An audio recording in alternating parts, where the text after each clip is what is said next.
Oh, hello there. I'm Ryan, co-creative director here at Backflip, and joining me as always is John Shoemaker. Say hey, John.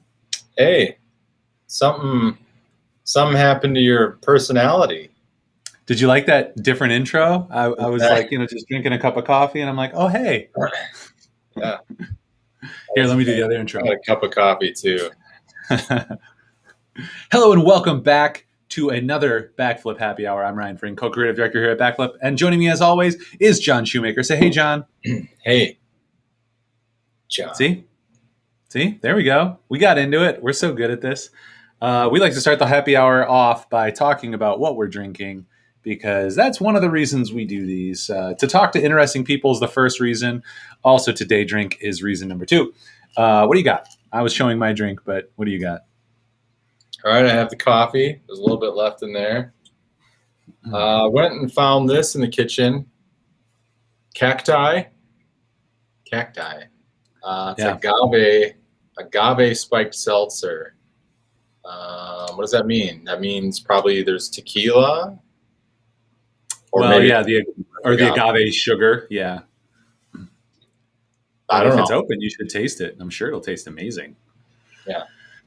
I was going to do a tequila drink, but I noticed that we had this coconut pineapple pie in the fridge, and I haven't had one of these in a while. I've got one of those too. Yeah, I saw you grab it. And I added some rum to it, and I made like the perfect low-calorie, like island drink. Little, rum, pineapple, coconut, which is amazing. So that's what I got here.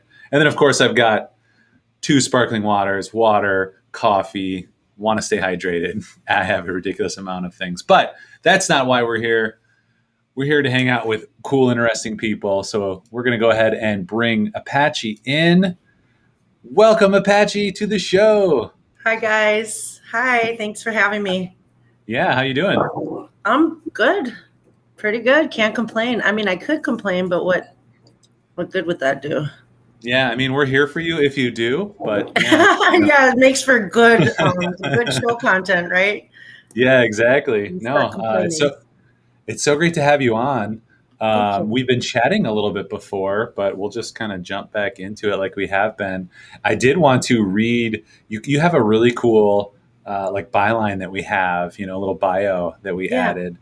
So I'm going to read that real quick, and then I'll let you kind of take it away. You can share what you're enjoying as a drink right now and tell us a little bit about yourself. So here's what we got. Apache Danforth is of the Wolf Clan and a citizen of the Oneida Nation in Wisconsin. Apache is an independent consultant who has recently begun working with Perodigm Design Studio, who we work a lot with, to assist with public relations and project management.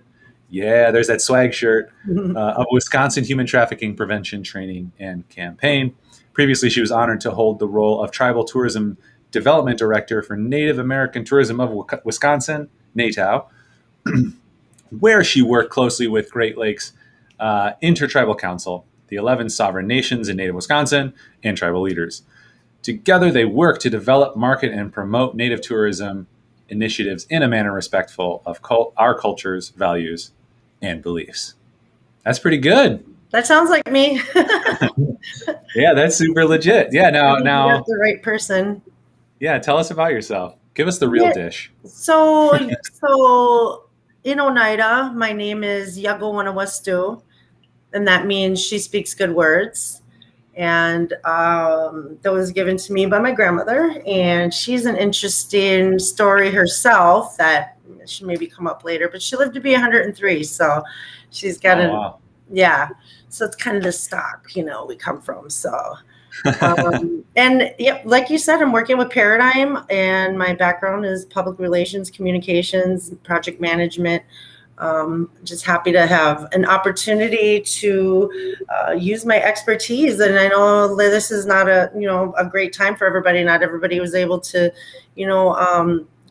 keep their employment and career going. So I'm just thankful to be able to work on a project that I can use my expertise and is so meaningful and is going to have an impact on the people who live in Wisconsin. Yeah, that's awesome. And I have the note here too. of your native name, but I was not going to try No, to thank you. pronounce that. Yeah. But the she speaks good words. That's amazing. Like, Yeah. because that's so kind of what you do. Was that given to you early on or later?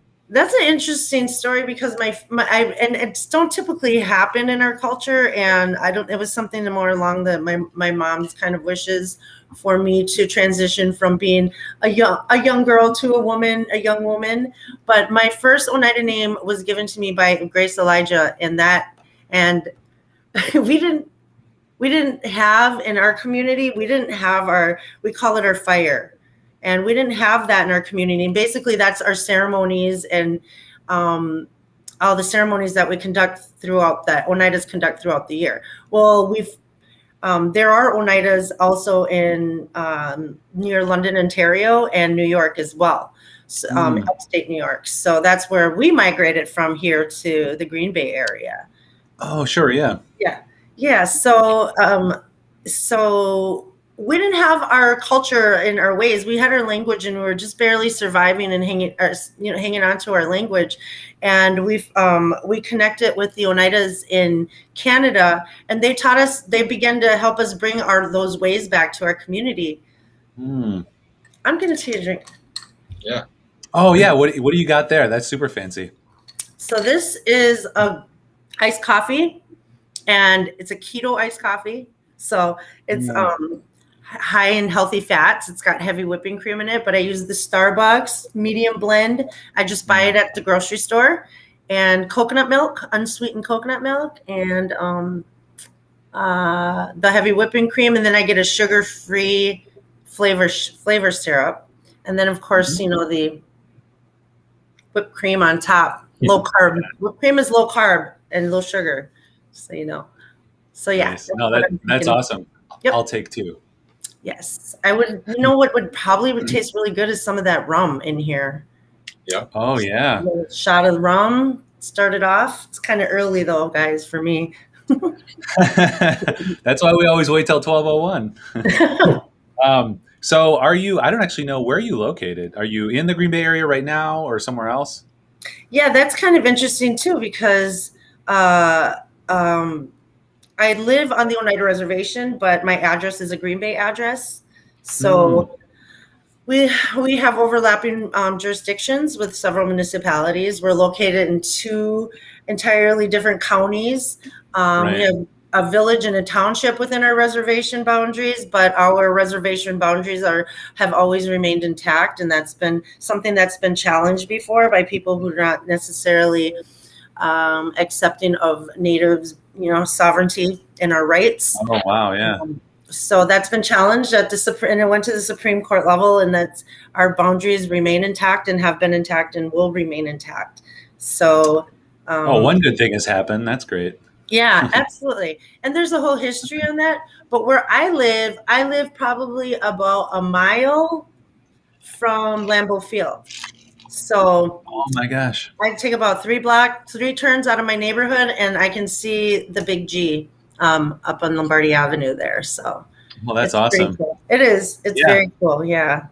Well, and you're pointing out something too that a lot of people might not know, but our reservations are sovereign nations. Yes. And so you're leaving Green Bay, you're entering you're leaving the United States, you're entering another sovereign nation. But It sounds like you said there's overlapping jurisdiction. That sounds like a pain in the neck. Yeah, well, a lot of it was, first of all, the Oneida people were here before the state was a state, this was Wisconsin. So we predate the state of Wisconsin.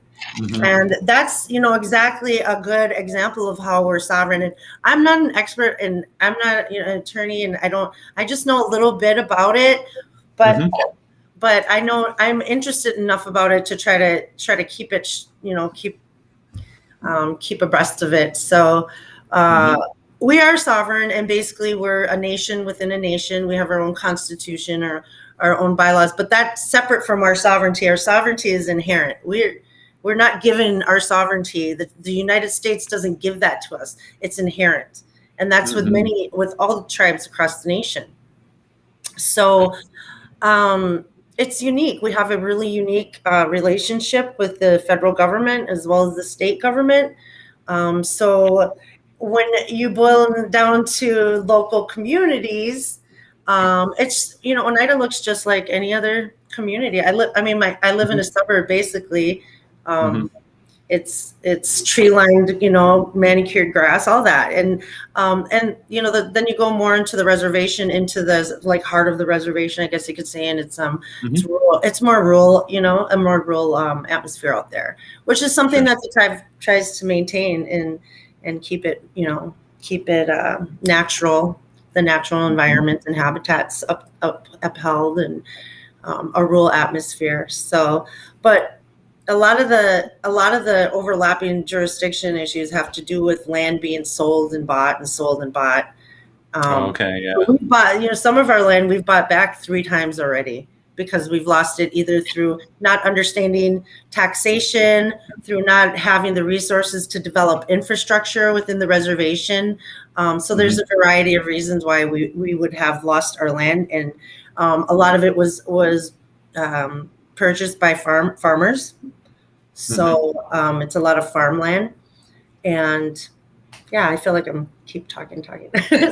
No, that's great. And yeah, go ahead, John. Well, I was just going to say it's very interesting because I think, I've learned a ton, like working with Perodigm over the last couple of years and doing these types of projects and going, because it's just like, I don't think I had any real good idea of what, you hear people like, oh yeah, I grew up on reservation, or, I was, and it's like the picture in your mind's eye of what that means may be way off. It's just like, oh, it's just these boundary lines of like this area. No, you need a passport.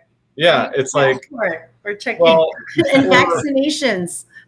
or a picture in your mind of like, okay, are we talking about like a group of houses that's all together, or are we talking about like neighborhoods, housing? Like you just don't know. We don't live in our traditional houses anymore, right. And we don't live in teepees. So that's Plains Indians. But no, it's like any rural community you could roll through. If you're driving from Oshkosh to Madison, any one of them little towns, is what you'll see. We have several C-stores, we have several casinos. We do have a lot of environmental areas that it's really kind of a cool story. It's kind of, if you're interested in it, but a lot of the land that was purchased from the farmers that we talked about, who, a lot of when it was purchased back. Oh, hey guys, I'm on a show, so you guys gotta go settle down. I got a new one. Yeah. They can always wave too. Yeah. That always happens to me. Here's Joseph. Hi. Yeah. Hi, Joseph. I'm on a show right now, so I need you to get going and settle right away. Yeah, show. Come here and say hi, and then hit it. Isabella. Oh my gosh, that's Isabella. Hi, Isabella. How's it going? Just keep moving. And then Mia, come. Mia, come. Here. Up. Come on. Oh, I see like a doggy cone there. Is that what that is? There she goes. That's the baby. She's the baby. Oh. Yeah, what kind of dog is she? She's a Rottweiler. A Rottweiler, yeah. Don't tell the mortgage company. Got a Rottweiler. Yeah. Aww. Yeah, we have friends with eye surgery. Oh, she's such a big baby. Look. Yeah, what a cutie. Pretty on the camera. Look at you. So you were telling the story about your name. Oh, yeah. And we kind of went more into the history of the nation a little bit. But could you tell us a little bit more about that? Like you talked about, you don't know how common it was in your family, but then maybe your grandmother wanted to do this as like becoming a woman. Like Yeah. So like I said, we didn't have our ceremonies here, but we connected with the Oneidas that are near Ontario, London, Ontario, and they helped us with all of that. I mean, this is a huge story, and but one of their faith keepers who's very well respected from a well respected family gave me my name when I was younger, and it was given to me there in Oneida, Canada. So Oh, okay. yeah. So, but then when I got older, my mom wanted to be, because we, like, one of the ceremonies that we lost was our rites of passage ceremony, and so we didn't have any way to do that. And so I think my mom saw it kind of as a way of my rite of passage. And so my grandmother gave me the name Yakowanahastu. And hey guys, shh, settle in and settle down, please. Okay. So her name was Grace Elijah. She was a faith keeper out there, and she gave me my name, and it was Gajik Jaha, and it means girl holding a flower. Kind of like. So.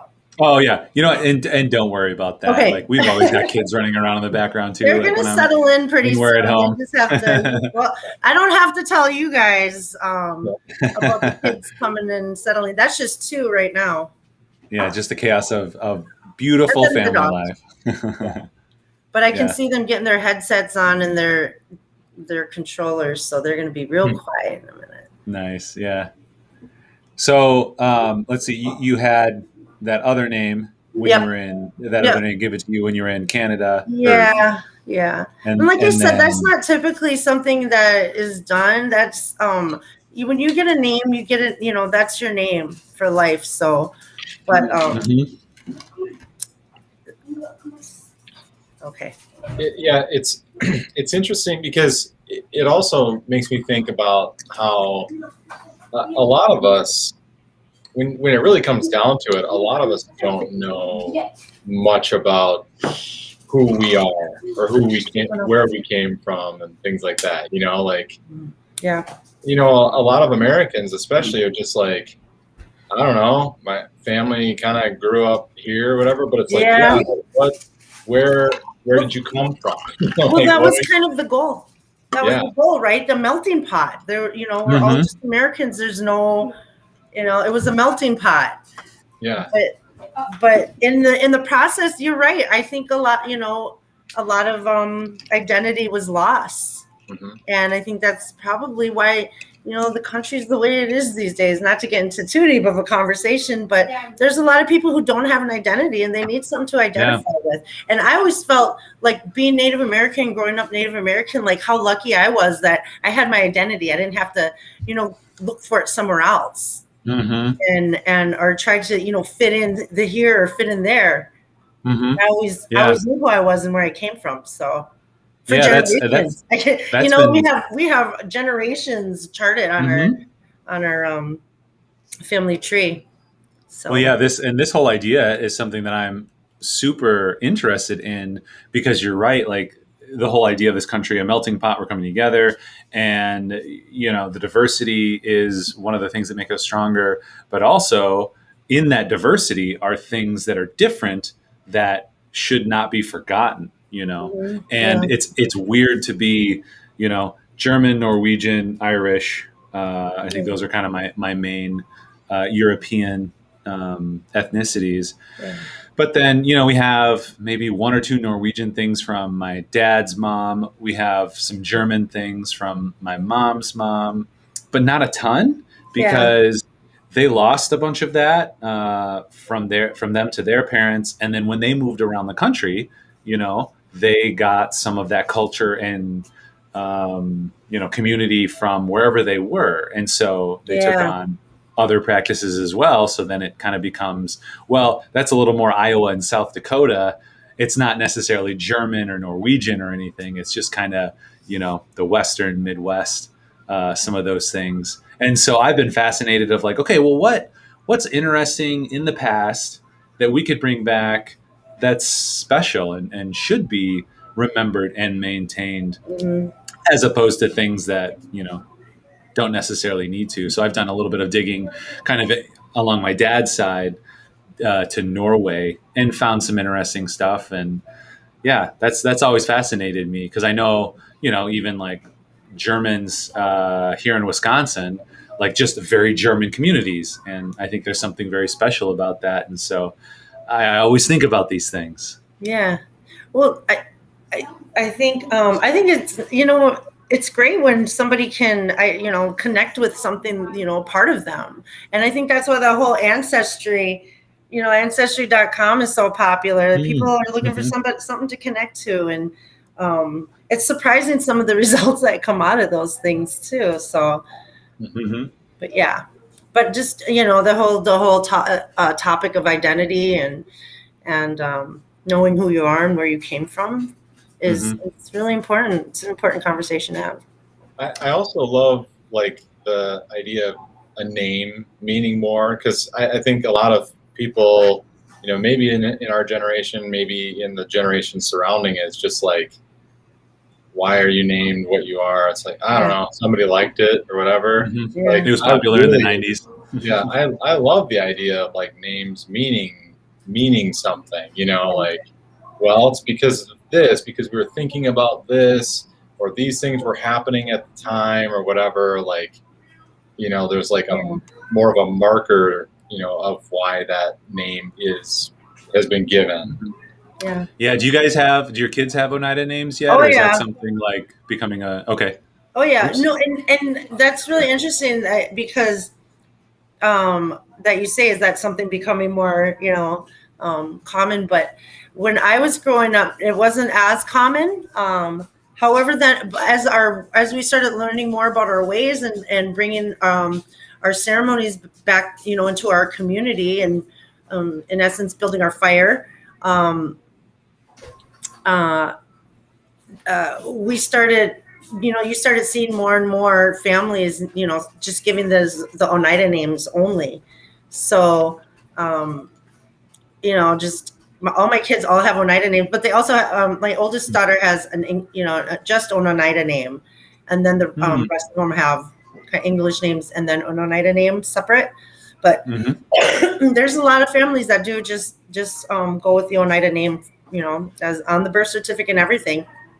And you see how long my name is. So my oldest daughter's name is Yogalasa Yoji Stokwa, and that means it means, if you like literally translate it, is what I was taught. And I don't speak the language. Disclaimer: I am not a language speaker, and I'm not. When I do try to attempt to speak the language, I don't mean to offend anybody who does speak the language, because I might maybe mispronounce something. But I just kind of disclaimer.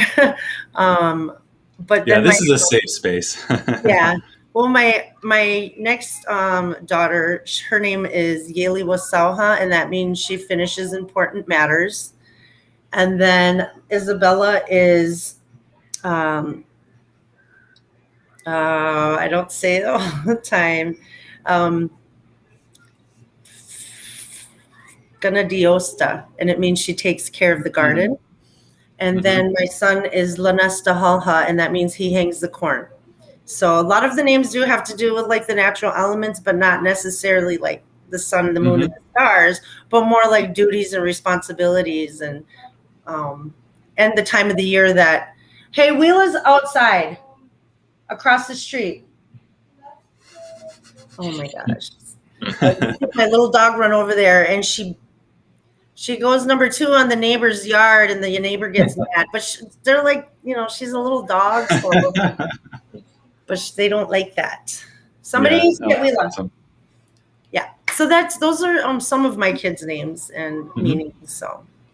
And is Oneida its own language? Because I know we work with Ojibwe,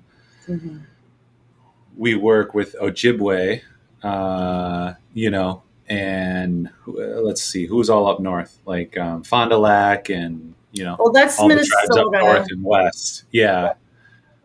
Yeah. So there's Lakota Ray. There's the Lakota Ray is Alcio. There's Lac du Flambeau. There's Bad River. There's St. Croix. There's Red Cliff.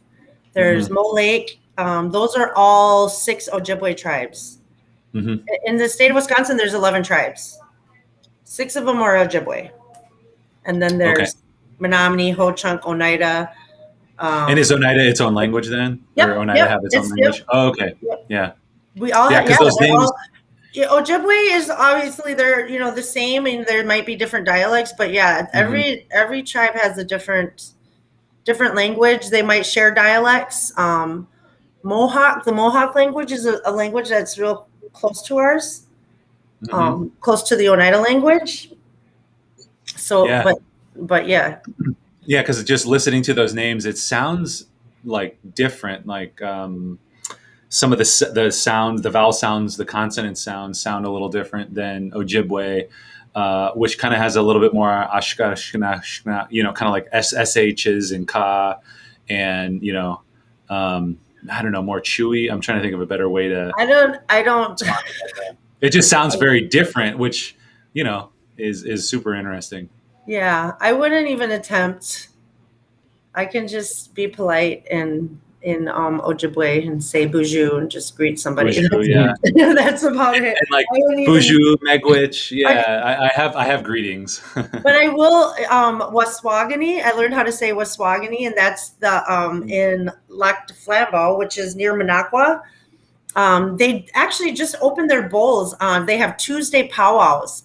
And so every Tuesday you can go, and they have this amazing outdoor kind of amphitheater, and they have a powwow and they open it to the public, and they just started back up June 11th, I want to say, or is that? Oh, that's awesome. Today. Yeah, today. So Tuesdays I know they have a Tuesday powwow that they're starting. So that's really kind of interesting. But I learned how to say it Waswagani, so. That's awesome. I know in Minnesota, I actually don't know what tribe they are, but we're working with a learning center just northwest of the cities up there. And part of their learning center is doing regular powwows and sweat lodges and things like that, and inviting everyone. Yeah. Which is really, really awesome. Just that idea of sharing the culture in an open way, because I feel like a lot of things go in waves, and sometimes with culture, we're like, no, you can't do that. That's us. That's our culture.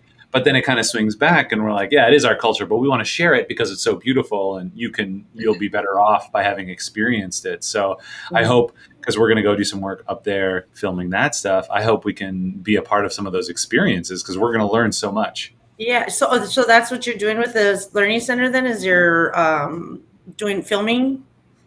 Yeah, we're going to be filming with them. I don't know specifically what it is, but they kept talking about the powwow and the sweat lodge stuff that they're bringing everybody into. So I'm really hoping we can see some of that, participate in some of that, and then potentially film some of it.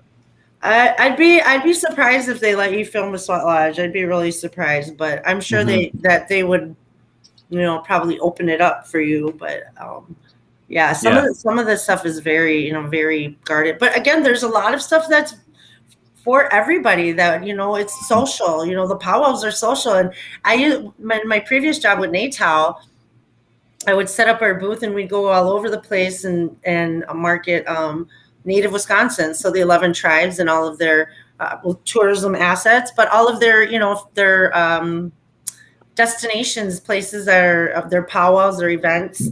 So we'd market all that. And there's so many people who did not think that they could go to a powwow, like it was just for tribal members. And I explained to them, no, my goodness, no, it's not. It's totally a social event. There's food, there's music, there's dancing, there's stands, there's shopping. It's a festival. It's a huge festival, and everybody's welcome. Yeah, there are certain ceremonies that not everybody's welcome to, and there's certain events, but the powwows are definitely a social event, and everybody should try to check them out. Yeah, it's an interesting thing, and about culture and about culture sharing and stuff that I think everybody's like struggling with right now, because they're not really sure what they're supposed to do, because so many different groups have like turned everything into a fight. And I'll step lightly through this conversation, but basically we went years back, we were up at we were camping in the Hatfield area, and then we went to a powwow in, is it Black River Falls is over there? And it was amazing. It was super fun. The kids like had a good time, and the general experience of it was feeling very included. Like, we were by far the palest family there, but it was just like, the person who was kind of announcing everything, like, kept reiterating, like, just how well, how happy they were for everyone to be there, and encouraging people to like dance along, and it's like, we don't know what the heck we're doing. We're going to look like idiots, but like the fact that you're inviting us in instead of saying, I will be offended if you try to like do this and clearly don't know what you're doing. Mm-hmm. Whereas there's some areas of our culture right now, like you said, that are saying like, no, this isn't for you. This is only us. And if you do anything like that, if you mimic our music or the way that, the style of clothing that we wear, like, you are offending me. And to me, I just don't really understand some of that. Like, especially, it's like, I'm not pretending to be somebody I'm not. It's just like, there's like, we've all borrowed like culture from each other. Like when we celebrate whatever holidays we do or whatever, it's actually, the roots are deeper than we think. They're from other cultures that were borrowed. Anyway, so yeah, I'll let you have a thought that looks important. No, I'm just trying to understand like what you're saying. You're like borrowing stuff. Well, like symbols or designs. No. Like, can we sing different styles of music? Like, that's the one. I think I can share this one because it's kind of a known thing. Like, if there's a white rapper, sometimes they'll get a lot of flack for being like a hip hop artist, because they're posing. They're not, they don't really belong in that music scene. But a lot of, we don't always know everybody's history. We don't know like where they're influenced by. And I guess I'm just making the case for, that was a great experience to be included and invited. Like, here's this fun thing, like, you guys can participate. Thank you for coming. But where do you draw the line? Maybe it's different. Yeah. I mean, is that what you're saying? The thought just popped in. That's a good question. Yeah. It wouldn't be appropriate. I would feel very uncomfortable. Like, I wouldn't lead a powwow or create, do something. So yeah, maybe there is some difference there. I don't know. Well, yeah. And I think part of it too is that back in that fourth, like when abuse and bad things happen, we react strongly. So we come, really far over here, but then hopefully we kind of settle out and we're like, no, this is appropriate. This is not appropriate. And we give people mercy, we approach things with mercy and grace. And yeah. Maybe it's because I don't know my identity, like that's, I think maybe that's too for a lot of like Americans. Cause you're like, well, I get it. I should be respectful. I need to be respectful of cultures. But then if you don't really know your history, then you're kind of left in this place of like, well, what thing can be my thing then? Like, I'm not, I'm not proud of, I'm not proud of Wonder Bread and whatever. Baseball and apple pies. And, At least apple pies are really good. Right. I think, regardless of identity and cultures and in all of that and how far back you can go, I think that people, just having basic fundamental values, good values as good people, family oriented. I think that kind of is where, and I want to go back to where do you draw the line? I want to go back to that, but just in terms of identity, it's not, you don't need to have an identity and know where you came from for generations to just be a good person and be nice and, and kind and family oriented and, those kind of values that are not just American, but they're, Native American, they're Asian American, Black American. It's all, we can all have them fundamentals. And Edwina, hey girl. Yes, we should all have standards as humans. Absolutely. Yeah. And that's where we can find our common ground, and I think that drawing the line, participating in the powwow and those kind of things and feeling really included in that and knowing not to how to overstep, kind of that welcome, I think that I think basically people, like as Native people, we understand that not everybody understands our culture. We know that.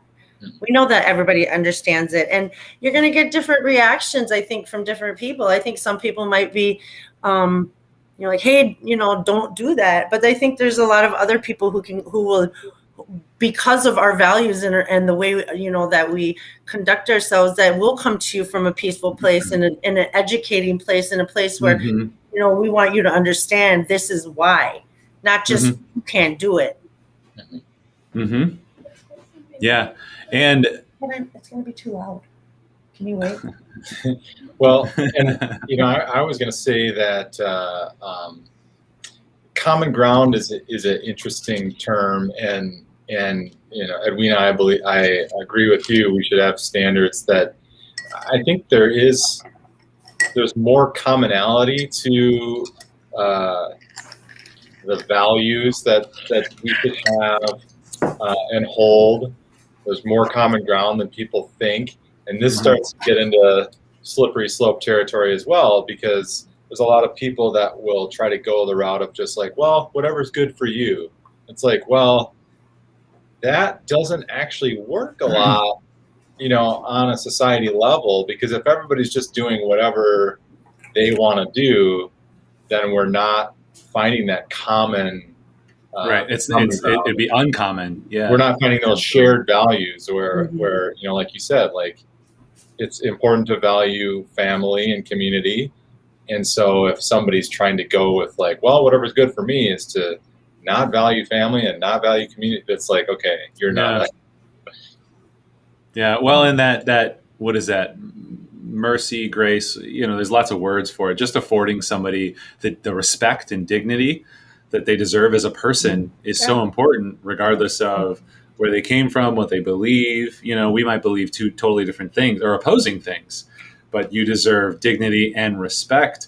And I was reading a book the other day, which is really interesting. Like, you get frustrated by people, you get anxious by something somebody does. And this is what is this book? It's a spiritual book. Catholic book, but it's basically saying like you're getting anxious about someone else's behavior, but that behavior was allowed by God. So you're getting anxious on something that, is a part of God's plan. So what does that say about you? That's an interesting kind of Christian perspective on that. And I love just talking, with people of all different types of faith persuasions, because I feel like there's all very similar elements to it in that regard. Because, what does that say that I'm so impatient, I'm getting anxious because, the other day, John and I were in a meeting and John was asking some good questions, but I was like getting annoyed by the questions. I'm like, why are you asking these friggin' questions? Do you not trust me? And it wasn't that he didn't trust me. He was just curious about, these things. And I'm like, I need to have more mercy and, overcome my own shortcomings and my own expectations in order to afford that to others. And I think that's one of those common grounds, those basic kind of cultural things that we can extend to other people. I need 1 minute. I'm going to turn my mic off. Is that okay? That sounds good. Yeah. We can always vamp. It sounds like you have to fight a dog. Maybe the thought that came to my mind, but I'll have to restate it when we have her back, is, and maybe this kind of gets to Edwina's point here too, is then, okay, so we've got these like common ground, trying to have some values, trying to respect each other.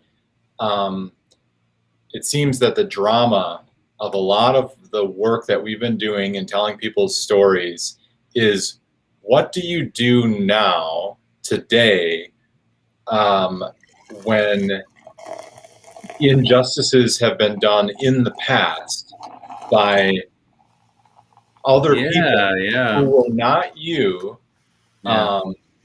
What do you do now? Because now here you are, and you're in the present moment, and we, like, especially with the country just in general, and the drama of like Native communities and reservations and stuff, like, what do you do? Like, It's Mm-hmm. you can't unwind all of that. You can't go Right. back and like undo the country. Mm-hmm. But then how do you move forward in respecting communities and cultures and things like that, Yeah, that's a really good point that you're going to have to reiterate. yeah. It's super interesting. Yeah, I don't want to say anything because I want to wait. Yeah, I'm not the person to answer the question that I pose, but it's extremely interesting to me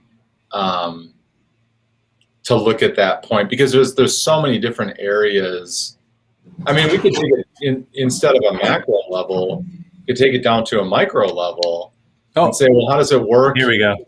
There we go. I asked a $1 million question while you were gone. If you solve this, you get the $1 million. Yeah. So I was just saying that what's so interesting to me about a lot of the work that we've done in interviewing people and hearing stories and talking about history and communities on the topic and learning real history. Yeah. And Edwina's right. I knew she was going to answer for me and get in there and get some good feedback. Yeah. But there's kind of the question, the drama of like, what do you do then if we're talking about respecting each other and respecting community and respecting values? What do you do with injustices that are historic? They're years back there. They were done by people that were not you, were not me, that we don't even know. Maybe we kind of have the connection of like how they were somewhat related to some family. But now we're here. Now we're in the present moment, and you can't really unwind the things. You can't really unwind the country and take it apart and like give it back and restore it. It's kind of, I think some people would like that, but it's not really like reasonable on a societal level too. Like, so how do you move forward in Edwina's how do we fix these historical injustices? Education and awareness. And I don't know, John. I don't know that I agree that we can't go back to a more civilized society, because I think as long as if we just all go back to the traditional way that we all lived. No, I'm joking. But if we all conduct ourselves in that manner with those values and there is a way. Yeah. But you can only do it within yourselves and your own family. That's the way you have to start it, is within yourself and within your family. And, like Edwina said, it's not my responsibility to, educate somebody about it. It's their responsibility to get it, but where are they going to get it from? Why not get it from the source? So I think this is it might be, a good segue into talking about the project a little bit more. Yeah, let's see because the project that I'm working about really, really does, it's a really good example of having our seat at the table, having a Native American voice and perspective weighing in on things that are affecting our communities and our people and our women and girls. So that's a big part of the project I'm working on is there's an opportunity for me to sit at the table and advise on this project. And like I said, I'm not the MMIW expert. I'm not a human trafficking expert, but I'm a project manager, and I'm a Native woman, and that is a very, has a very impact. I have daughters. Human trafficking has an impact on me personally because of the fact that I'm Native and I have daughters. And right now in Wisconsin, there is a task force that's been set up through the Attorney General's office, and it is an Indigenous-led task force. So they're working on some of the issues that come up when you're talking about human trafficking. And I I don't want to speak specifically on MMIW, but I'm just going to talk about human trafficking as a Did we? general. We might need to mention too. We all know MMIW. MMIW, missing, murdered Indigenous women, and sometimes there's other Right. letters after that: women, Yes. children, and boys, or men. And I as think well. it's girls, children, two-spirited. Yeah. Yep. Mm-hmm. So yeah, you guys are familiar with MMIW and the impact. Mm-hmm. And I did look up a little bit just to kind of give a little perspective on how our Native American women and girls are targeted for this, and the statistics in Minnesota's has a task force that's been established, and they've already developed their report. And I know you guys have worked over there, so I thought it'd be kind of appropriate to look at that. But in Minnesota, although there's a lot of tribes there, the Native American population is only 1% in Minnesota, but 9% of the murdered and missing women in their state are Native American. So that just shows you the disproportionate nature of it. Yeah. Thank you. Yes. Yeah. Yep. Yeah. So and we know that. And same thing with human trafficking, right? I think there's a statistic of like 40%, right, are Native individuals. Yeah, it's a lot. Is insanely disproportionate. Right. But one of the things too that's important to talk about when you're talking about this is that the statistic is a challenge area, and that's something that I've learned just working with this project, getting accurate statistics on Natives, because there's a lot of times issues with reporting and jurisdiction, and so it's not even getting to the right agency or the right jurisdiction, and then by the time that you've already lost the victim because they don't want to report. There's so many issues with human trafficking that I've learned. Like I said, that's not my area of expertise, but I knew that was going to be hard when I took this project. I knew that was going to be a challenge for me to take on that heavy stuff. So. And we've seen examples of the systemic racism of it, in that things get reported, but then the authorities say, well, they're a Native, so they kind of disappear for a couple of days. They'll be back. It'll be fine. So some of the normal protocols aren't taken into account. So in the film, we talk about it of like, why does, this little white girl, when she goes missing, within 12 hours they're looking for her, but this native girl, they don't even start after a week, or they start after a week.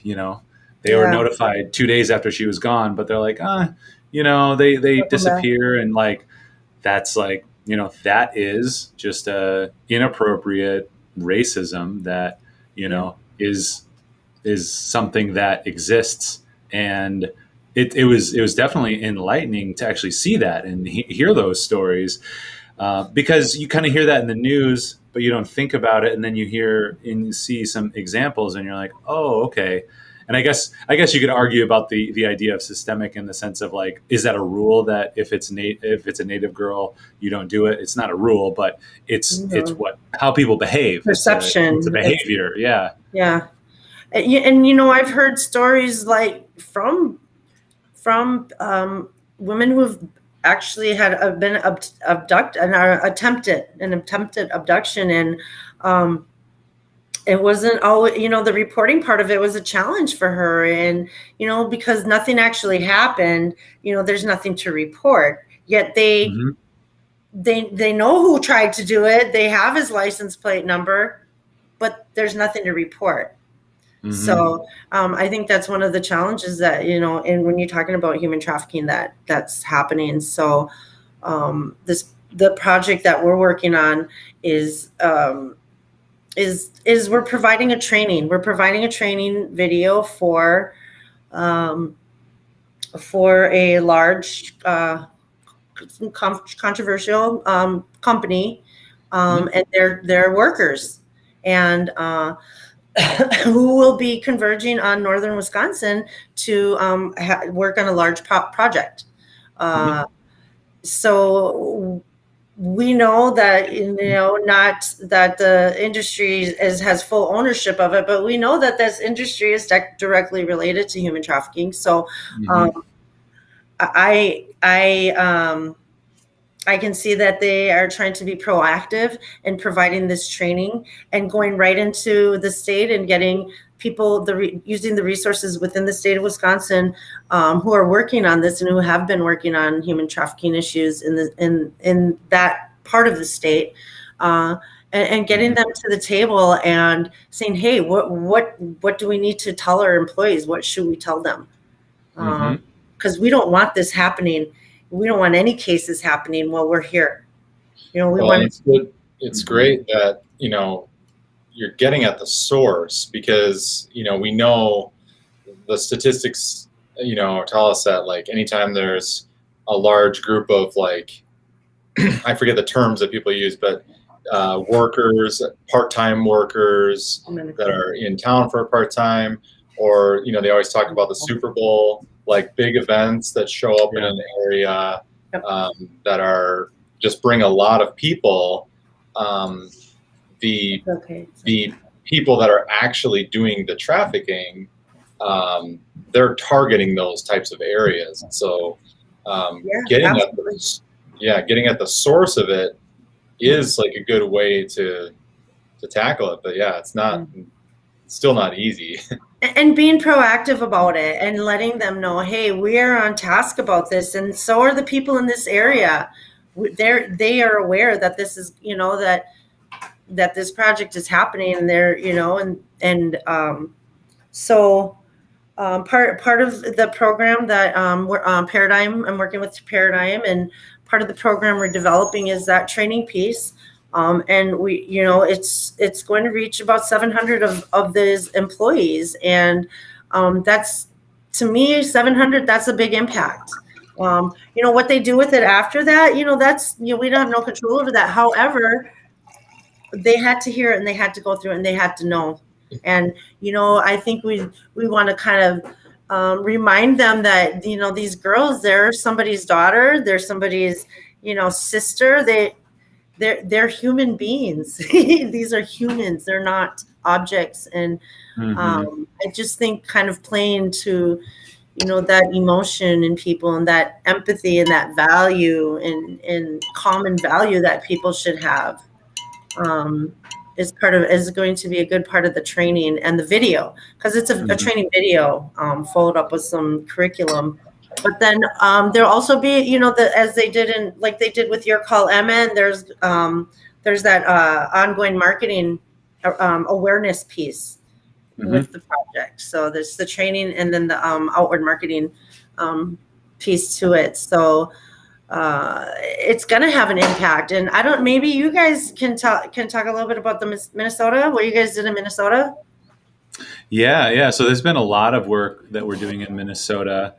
In this public awareness, so certainly the public awareness campaign, and in training, and then with other groups up there, like we worked with the Link, who works with victims, as well as Men's Breaking Free, with trafficking victims, as well as former John's, sex buyers. So it's so crazy. We've talked about this with Rob before too, like. This stuff is heavy, and like it's 12:56, and like 15 or 20 minutes, we're going to play a game called Two Truths and a Lie to get to know you more. But it's an interesting thing, because we're talking about something so heavy and so important, and we want to get the word out. But at the same time, it's like, how do you deal with this stuff as a person? How do you hear these statistics and like hear about like a 4-year-old being abused, right? Yeah. Or a toddler being groomed, Christine Stark's story. Like, I want to do, like, I want to make a movie about that. I want books to be like, I know she does a lot of work too, but like, I hadn't heard about her until we worked on this project. And she was somebody who had been abused since she was a toddler, groomed for pornography and sex work.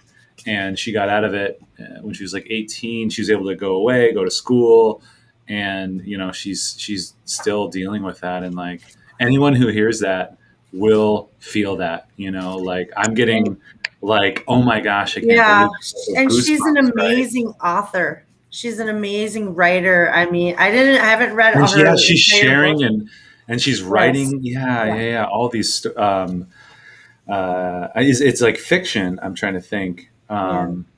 but just stories that helps her deal with it, but then can help others as well. And like Mhm. this work is so important, but there's a culture, and this again, like a problem with just predominant culture, where it's like, no, it's empowering that a woman is selling her body and she wants to do it, and it's okay. And I think what we're finding is most of the time, 99, making up statistics, I don't know, but a majority of the time, it's not okay with them. They're being trafficked by somebody else in a small way, in a big way. Even we spoke with a woman at who works for Men Breaking Free in the cities, and she would actually go work at legal brothels. She was being pimped by somebody in um, in the cities, and he would send her out. He would fly her around the country, and one of the places he would send her is a legal brothel. Even to the point where he was able to get her a social security card to the police, because you have to register at the police department to be a legal escort, or I don't know what they're called, to work in a brothel. And that appeared in one day. And the police were like, okay, sounds good. So that's obviously like cultural systems of problem, and that perception, like people think, no, it's okay, it's fine. And how pornography can lead into that, people don't understand. So the work that we're doing, I hope people see far and wide, because it's enlightening, it's eye-opening, and it's something that everybody needs to hear. Everybody, even if you're not remotely close to this, in the sense of like, you might not buy sex, but you have family members, you have friends, like who could be vulnerable or could be abused, or you might see somebody at a hotel. If you go to the big game, if you go, to the Super Bowl and you see some stuff going on, you need to be educated enough that you can report that. So you mentioned the work that we're doing. That was just kind of my brain spew of like kind of the current experience of, I don't know, what I've been thinking about lately.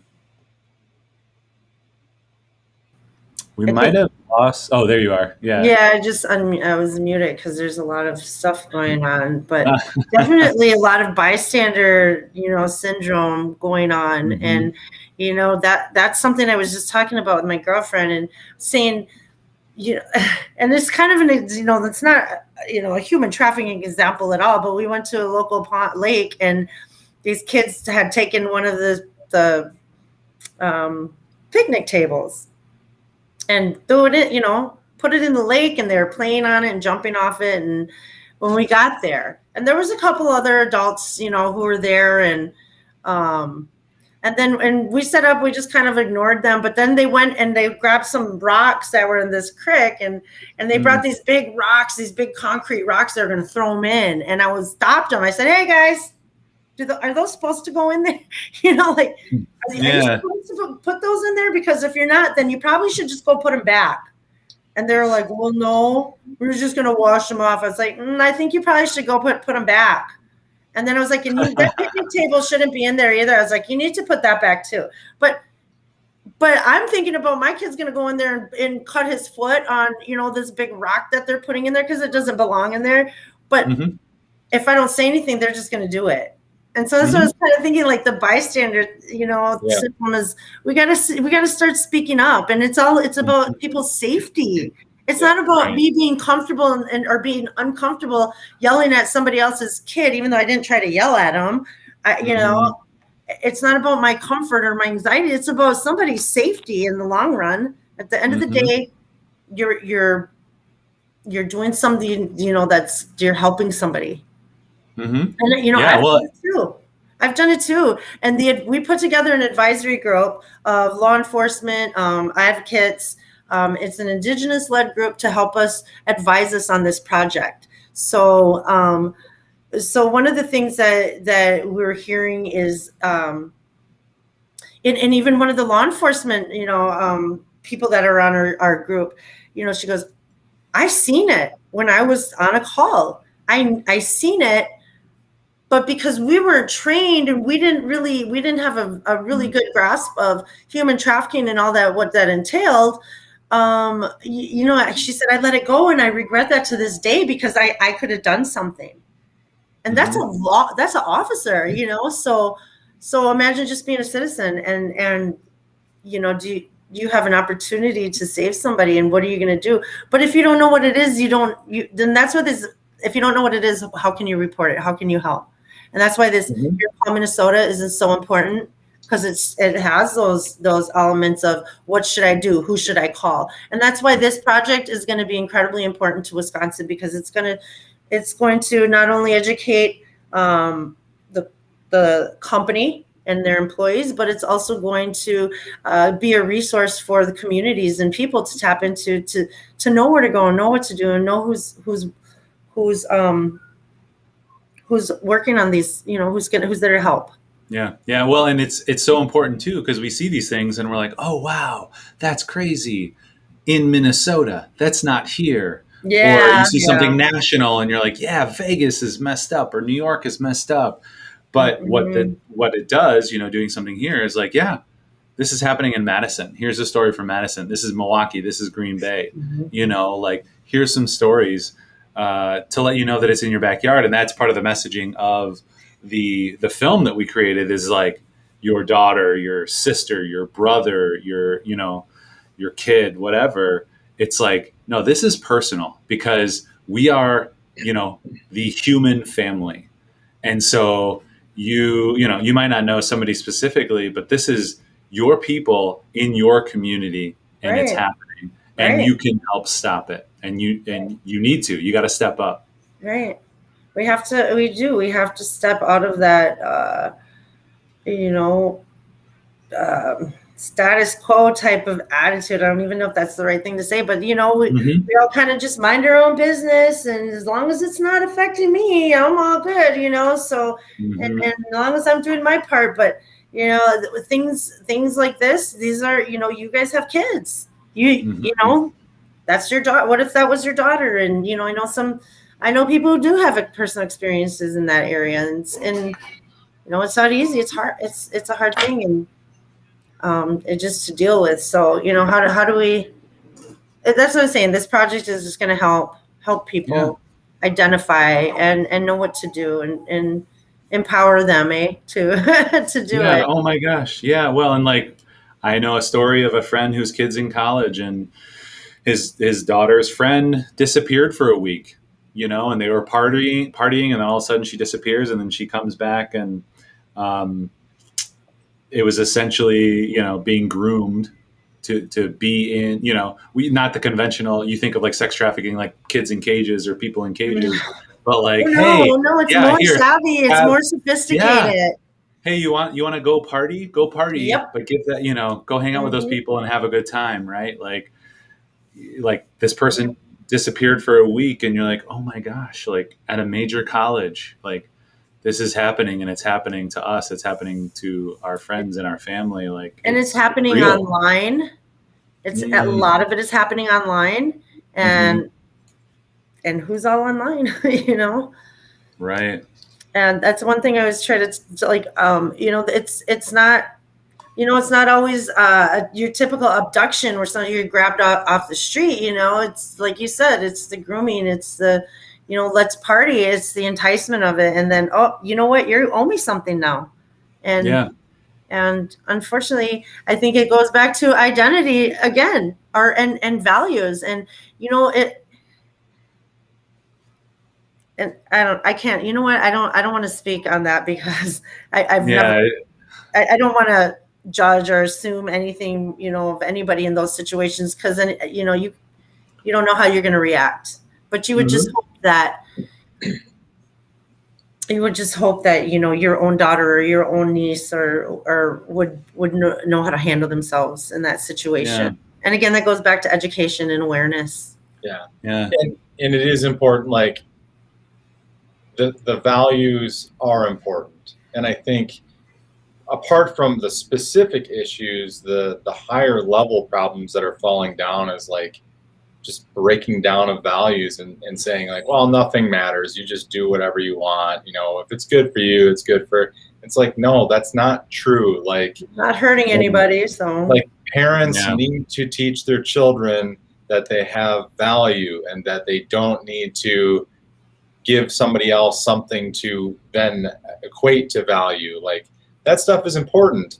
And then, so if somebody doesn't value the, you know, the importance of being a parent, you know, like there's just a lot of things that are connected. And then the other thing that, you know, the weight I feel and the weight we all feel, I think, working on these projects is that if there's money being exchanged in these situations, that means that there's somebody driving this, that there's an industry behind it, that there are powers beyond what we can see that are taking place behind the scenes.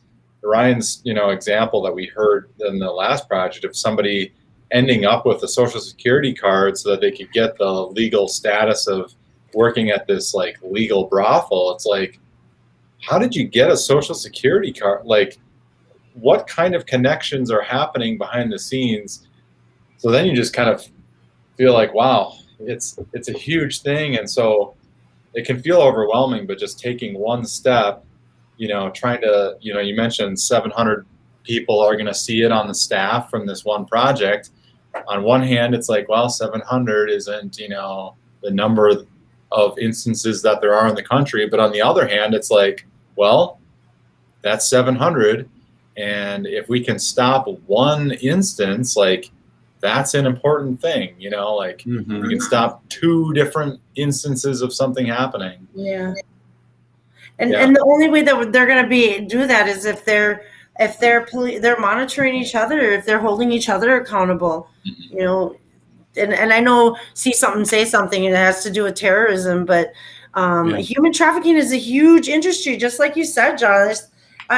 And if you think about it, and you guys worked in this kind of this field before, but if you think about it, if you have a human being, you don't need to re-up like drugs, right? You need to re-up drugs and to sell them, you need to get more. But with a human being, you can use that human being over and over. So it's becoming, you know, it's more of an economic impact than we realize. And the other thing too that we talked about earlier is, you know, the porno, how much, you know, porn plays into this. And I just seen a little factoid that, you know, Pornhub is one of the most visited site over like some of the other popular ones that, you know, a lot of people go on. But it's just like, I can see why.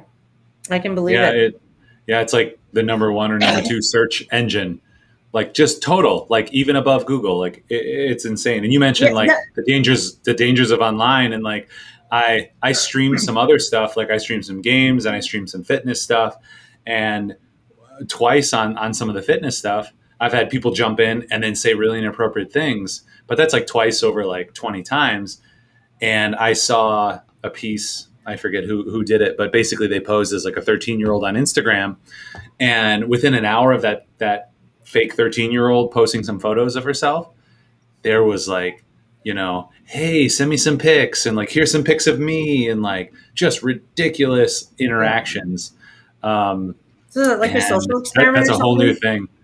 Yeah, I'm trying to think. Maybe if my wife's watching, she could text me more information. It's an organization that helps educate parents about the dangers of social media, you know, with kids.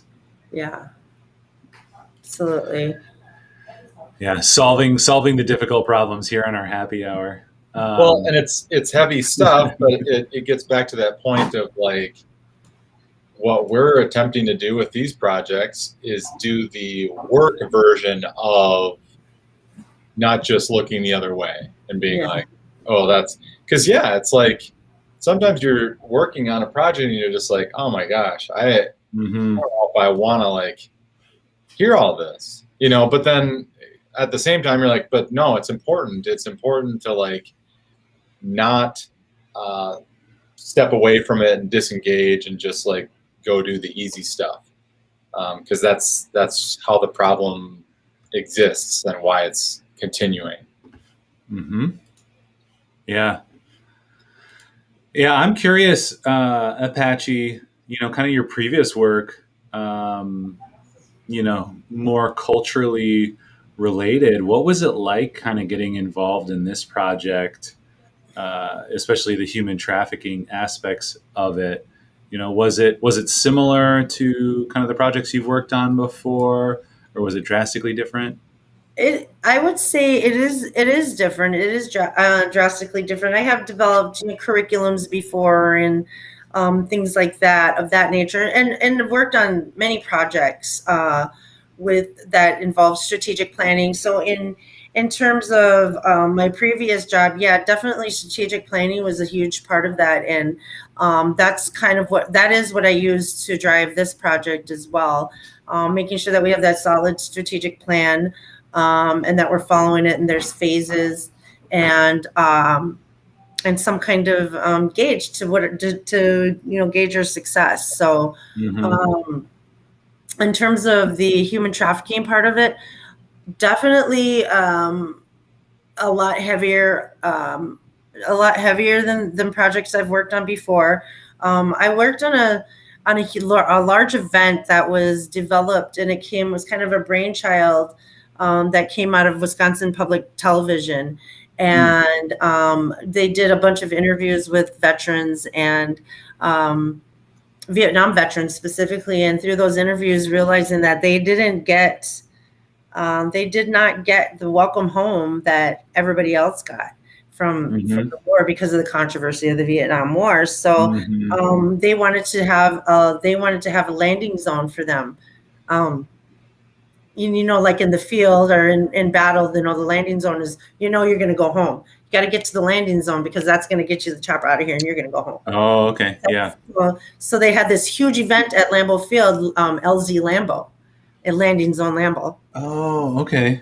Yeah. Do you remember that? It's been a few years back now. Well, actually, we worked with John. Who did we work with? Mick and John from Wisconsin Public TV. Well, we didn't work with WP Wisconsin Public Television, but we worked with a group who, what is it called? Badger Flight, I think it's called. So they do that. So they take them, they fly them out. It's like a day flight to DC.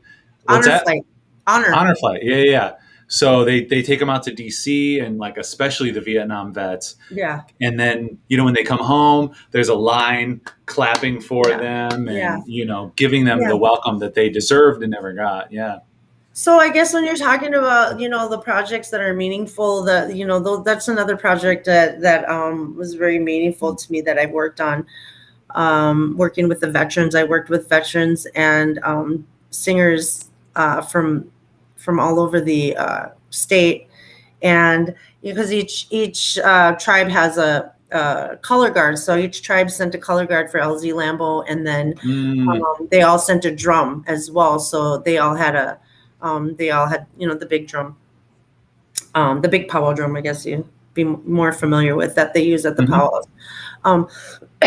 But also, so that work in LZ Lambeau, working with the 11 tribes, translated to my work with NATOW. I worked with all 11 tribes. I helped them to develop tourism strategies and inventory the tourism assets, as they call them, that they had, and market them and promote them. And I did that on a state level, on a national level, and actually an international level, where I attended a travel show in Bergamo, Italy, and represented the 11 tribes. So we had a really far reach by going out there. And we actually, that trade show in Bergamo, Italy, actually paid off because we got a media tour to come and do a tour of native Wisconsin. So I developed an itinerary that started in Red Cliff and went all the way through the state and visited almost every tribe in the state. And we had travel writers from Italy, Italian travel writers, and a couple agents, travel agents or operators. The operators are kind of do the bigger tours, and the agents do the individual. So So we had a nice group that came through, and we were able to show them Native Wisconsin. So that was kind of the cool stuff I got to do with NATOW. I got to work with this the Department of Tourism and be on their the Governor's Tourism Council, which was really amazing to see what everybody's doing across the state, just in terms of the arts and destinations and experiential events and things of that nature. So, but another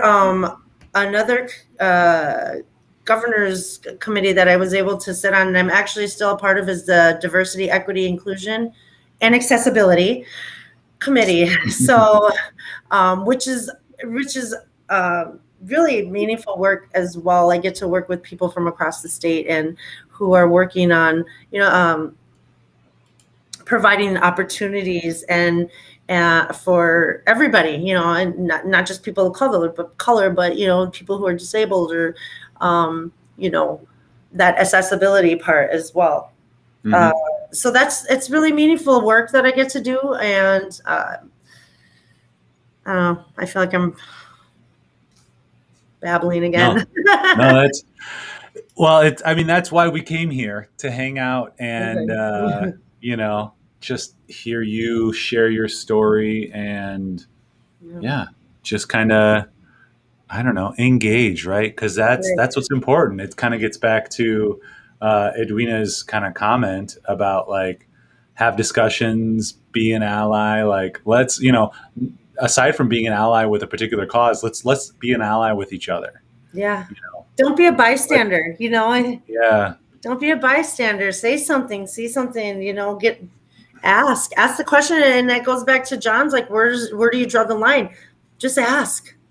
Don't be afraid to ask, and you'll know who you can ask. You'll know, just like you said, you went to the Powwow and Black River, and the announcer was, included everybody, and the people who you can be an ally with. They'll let you know that that it's open, and for the most part, I mean, a lot of every community I've worked in, every Native community in this state I've worked in has been opened their door and welcomed us in. Not just me. I mean, I brought a lot of people, from other areas to the state. So they were always, it's like going home. Mm-hmm. Yeah. We've had such great experiences too, working with just so many different people, so many different tribes, so many different organizations, because again, we're trying to partner to protect our people, like all of ours together, in our communities. And in that work, we're all that. I mean, it can only help. It can't harm anything. It can't do any harm. So. Yeah, at least that's the goal, right? Yep.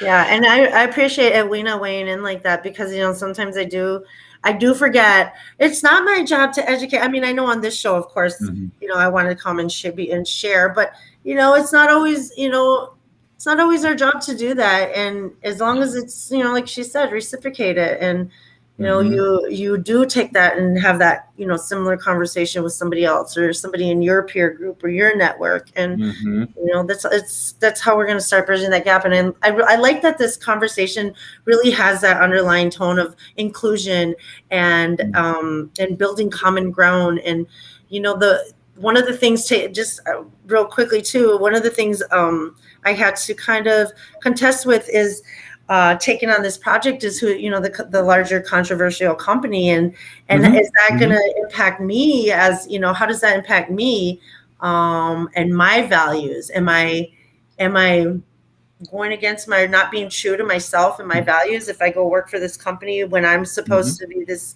when I am not supposed to be, but when I'm when I was raised in a family of activists, and we always it was always against the powers that be, but here I am with an opportunity to sit at the table with them and express my voice and represent. And I'm not going to say I speak for all Natives across the board, but I want I want my community and the people I know and my extended communities, I want them to be represented in a way that is respectful and culturally appropriate and authentic. You know, and Right. anyone could have taken this job, but I really felt like I was the best one to do it at the time, and that I Yeah. could give it that indigenous voice that it needs. Yeah. Well, and that's what I've been impressed with too, is, it could just be like, oh, it's just a PR issue, or, it's just a thing, Right. and they're doing, and we're only going to do the things that we want to do. But like, being Indigenous led, having Rob be a part of a lot of this as well, like I get to see him say, no, that's not good. You can't do it that way. You got to I've do it seen this Rob do way. that too. I've seen Rob Oh, do it's that too. And amazing, right? I've yeah, never seen, I don't know, anybody in business tell like just a big corporation that, and then yeah, have that big corporation listen. So there's yeah. something And special happening, and it's good to be a part of it. it definitely is. It definitely is. And you know, like I said, I had to do some soul searching, and I went to my elders and I went to my family, and you know, I Mm. discussed it with my homegirls. Like, what do you think? Should I, you know? And at the end of the day, they're all like, it's good work, and if you don't do it, you know, who else is going to do it? Yeah. And you know, Who better? Yeah. I think it's one of those things, like it's not that activism is not a good thing to do at times, but when you think about impact at the end of the day, I think is what you're looking for, because it's like, well, let's say that we're really successful with like this activism group versus some corporation, and you stop the work that they're doing, some other corporation is just going to come in and take over that, like, sure. that void in the market. Like, it's just industry is just driving forward, looking for different opportunities to like do work. Mhm. So if you can get in there and be a voice at the table, like you said, or be like a leader in the organization and actually steer it in the direction, yeah, it's the impact that you can have at the end of the day is going to be, I do. yeah, it's going to be big. And I believe this project has the potential to have a huge impact and to be very helpful. And I think that people are, when they see what we're doing, I think they're going to want to be more involved in it. Mm-hmm. Yeah. Well, and we are almost at 1:30, but I did want to kind of play our two truths and a lie, because when we're working on heavy stuff, I think it's important to also acknowledge and connect, just as humans, and telling these fun stories are really good as well. So let me see this. I did this the other day, which is really fantastic. Here we go. The truth and a lie. So that's like a light turn to this discussion. That was one of my girls last week. When I was at home, I was like, say this several times. And she did it like she was performing. I think she's a huge ham. It's amazing. So if you haven't played this game before, it's just a fun kind of way to get to know each other, know each other's story a little bit better. With the time, John and I aren't going to have any truths and a lie. So I'll vamp a little bit. But I know, right? Kind of Just fair. our guest. Talking The about guest- equality. No, I'm just kidding. I'm yeah, joking. they just want to hear you anyway. They don't want to hear our stories. So the idea is that you're going to tell us 3 stories, and 2 of them are going to be truths, and one of them is going to be a lie. We're not going to know which one they are, and we're going to guess, and the people at home are going to guess as well, and it'll help us get to know you just a little bit better. You want to stump us, and anybody who guesses at home, we're tracking it, and once we get our coasters, we'll send you some coasters. So that's your gift for coming on and playing the game with us. Let's see. So, Okay. yeah. All right. I'm just trying to think here. I just got one That's more. okay. Yeah, you can think. I can keep vamping. We do have Rob coming on in a few weeks. Let me check the schedule. Rob's been on a couple of times. He's a good friend and colleague. Let's see when I've got him. I don't have him on this schedule. He's over on this schedule. We had a golf outing that he had to duck out of. I'm very sad. Why is So this? we got Rob in a couple weeks. July 2nd, I believe. We've got Rob. So that'll be fun. That'll be at 4 p.m. That's our schedule right now. I'm assuming that's still happening, unless Emily texts me and tells me it's not. That'll be awesome. Rob Pero, you've seen him before. He is the namesake of Perodigm Studio, Creative Studio. What are they? I don't know what Perodigm's called. Design. I think it's just Perodigm. I don't know where. Design Studio? Yeah, that's probably their legal name. But yeah, they're LLC. Kind of like us. Yeah, like we're like Backflip Film Productions LLC, Yeah. but now we're more of a general agency. So we're just Backflip or Backflip Creative Marketing, doing business as those types of things. So it looks like you're ready. Yep. So All right. I just got to tell you these 3 things, and you're going to tell me which one's the truth and which one's a lie, right? Yep, we're gonna guess the lie, and the people at home can guess too. And if you guess right, you'll get a gift. Okay, so, I went skydiving. I'm 47 years old, and I have a master's degree. Ooh. I'm just writing these down. All right. I like to make John go first because then I can hear his thought process. And I'm not easily offended. Yeah, 47 years old. I'm not going to guess that one. It's like Brian Regan has a joke, and my wife has lived this. It's like never, ever, ever, ever, ever, ever, ever, ever, ever guess if a woman is pregnant. Oh yeah, that's nice. Yeah, because you're saying that you're like, when's the baby due? You just can't get that back as soon as you start saying it. A very, very quick tangent. Is that not common knowledge in culture that you don't ask if somebody's pregnant? Like when you're in a family where you've had 5 children, like there's a lot of having the baby, and then there's time after the baby, and there's working toward, we're not even having a baby. You can, And I cannot believe how many times my wife has been like, yeah, somebody asked that, if I was like, oh, are you pregnant? And I'm just like, do people not like, I feel like I learned this as soon as I was like a teenager. It was like, listen, son, one of the things you need to know for life. Apparently my dad was like, I don't know, Bill Clinton. I've done that. I'm like, don't like, anyway. Okay. So I've done that myself. And it was I was very embarrassed. If anyone's watching, I'm so sorry for you. Here's some advice my dad gave me. He said, ask people, how is the family doing? Yeah, there you go. Let them very tell you. Your dad was Bill Clinton, right? Let them offer you the information if they want to share it. Very diplomatic. Very There you go. Tip of the day. Ask how's the family doing? Yeah. Okay. So I know the political guess I should make is it's also the actual guess I'm going to make. The political guess is 47 is a lie. There's no way you're 47.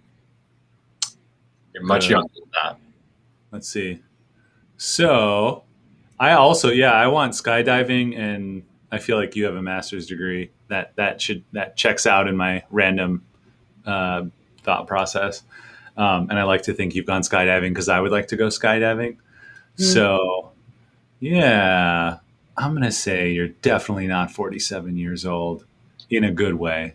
I've never been skydiving before. Oh, no. Oh, we should have gone with Edwina. I don't think I want to go either. Well, that's kind of not fair, but I won't bust her out like that. Well, we didn't even listen to her. We chose our own. Yeah. Good. Well, good. She gets the prize, right? No, and she stuck it out and listened the whole time. Yay! That's right. Yeah. So Edwina, please do text us. You can do it on Facebook and send us your address, and we can send you some good stuff. What's the master's degree?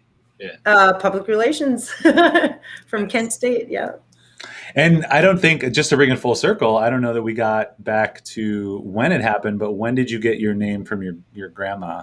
Oh, I The was newer young, name. like 17, like 16, Okay. 17. Yeah, really young. Yeah. So before you were professionally doing all this stuff. Yep.